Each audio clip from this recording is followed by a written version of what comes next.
Okay. I just got back from an early showing of the Backrooms, and my god, my first impressions are it's really good. I've been following the Backrooms since like the first found footage from Kane. I knew it was like a sort of creepypasta before that, but I never really read it. As soon as Kane started doing the found footage, I was on board. I've been subscribed to him for a long time, and he's come a long way. It's kind of crazy. So seeing his name pop up on the screen, I think that was really awesome. I'm so glad too they didn't reveal anything with the marketing. I think they did a perfect job with the marketing. They didn't show. I think a couple weeks ago they showed like a sneak peek of the monster. Like I was kind of worried about that one. I thought they shouldn't have shown it, but it turns out that wasn't even that bad. And I will get into spoilers later on. But yeah, they do a perfect job setting up the world. Clark getting into the back rooms. It was a bit of a slow start, but if you've seen Iron Lung, it's probably not bad. Like if you've enjoyed Iron Lung, you'll love this movie.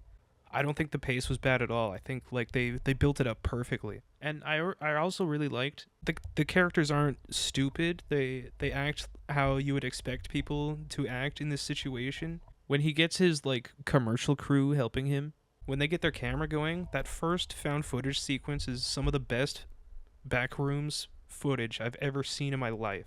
I mean, it's gotta be. It's in the movie, right? But I've got to tell you, it was amazing. The entire sequence of them with the rope going down that ramp, just the contrast of them finding that dirty, like grungy, really shitty back rooms, and then you even see like everybody in the theater was reacting to like the cardboard cutout face in the pile of garbage. Everybody was expecting it to move.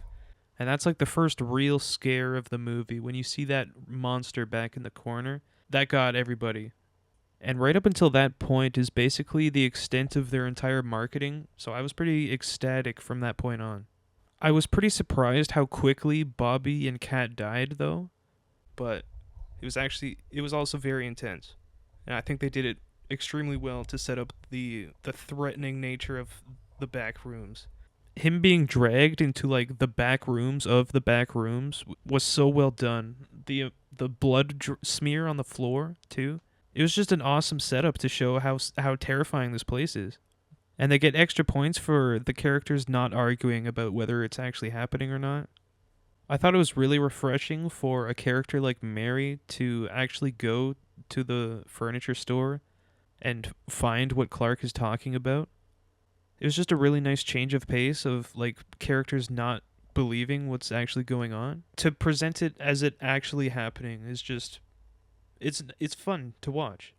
I just think I would have liked a bit more exploration and like a bit more reaction from Bobby and Kat, because pretty much as soon as Bobby realizes that they're in an impossible situation, like they're no like it can't be built underground. Like he's looking up into a hallway that's like tilted sideways, and he's trying to make sense of it.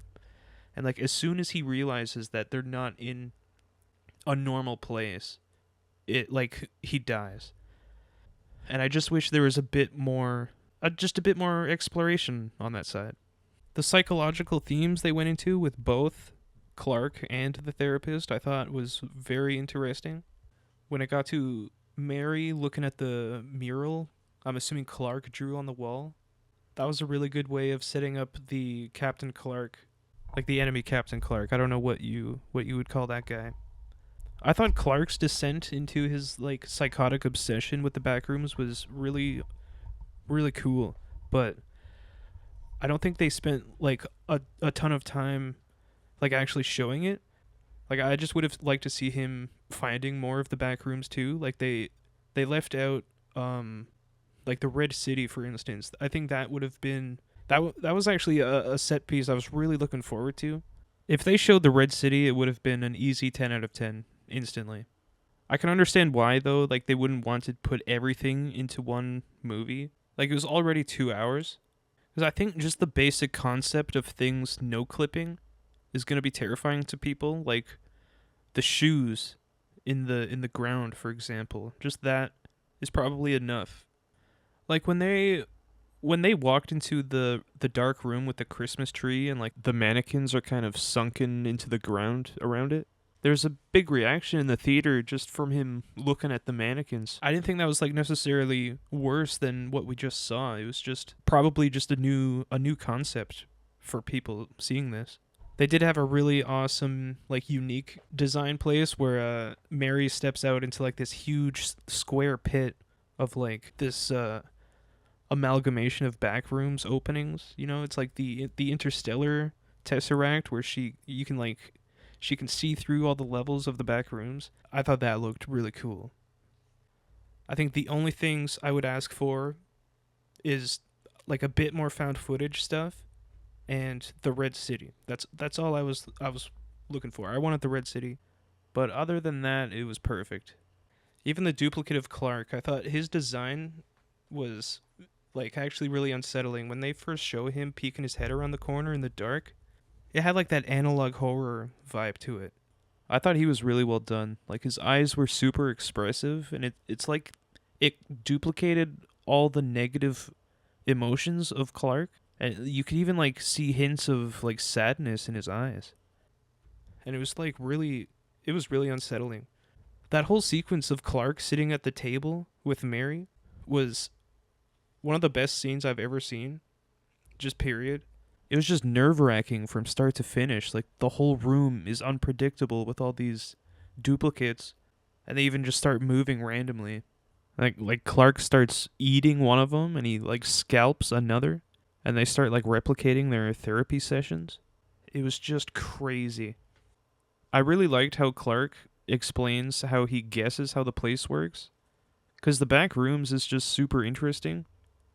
And I also really want to know like how it works. I like it just keeps piquing my curiosity. I want to keep seeing like what it's capable of, and I want to know how far it goes.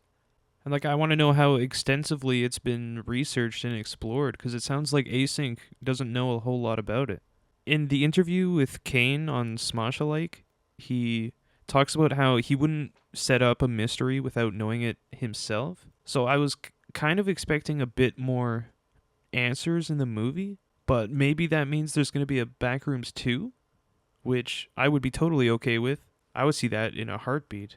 But yeah, I think the ending was a little open. It left you wondering, if she was still in the back rooms or not. So me and my buddy were talking about this ending, and we were kind of curious about where she is. And even though Clark points out, like, Clark guesses that the back rooms is duplicating just random people from the real world. And even though Mary has actually been in the back rooms, it's still duplicating her incorrectly. So I don't know exactly. So I think it could be either way. Like, it's possible she isn't in the back rooms, but I don't know why it would show her duplicate in the same spot. My buddy thinks she's still in the back rooms, and the guy, that whole research facility is in the back rooms as well. And I think that's totally possible. Even though there was a window in that interrogation room behind Mary, and I saw some clouds, even though that could still be in the back rooms. Like, that could still be the outdoors part of the back rooms that we have yet to see. I don't think it's actually certain right now, but I really, really want to see what comes next. So I guess we just keep theorizing for now. We still don't really know what it is or how it was discovered outside of Kane's YouTube channel. Like, they do go into it a bit about how Async Research has been, exploring it. They show the same doorway that they opened up in one of Kane's videos on his channel, but you're still left with kind of the same questions that the rest of the series has. So it was amazing just for having more back rooms, but for it being a movie, I was kind of expecting, just a bit more explanation. I would have liked to see maybe more people interacting with the back rooms too. Like, it was a pretty confined story, which really worked out, but that's just something I would have liked to see. So I would give it an 8.5 out of 10. I think it was fucking awesome, and I'll see another one. I'm probably going to see this again, but if they ever make a sequel, I'm definitely seeing that. And I hope they do. Well, I guess that's it for now. I don't know who's even watching this, but I will see you next time.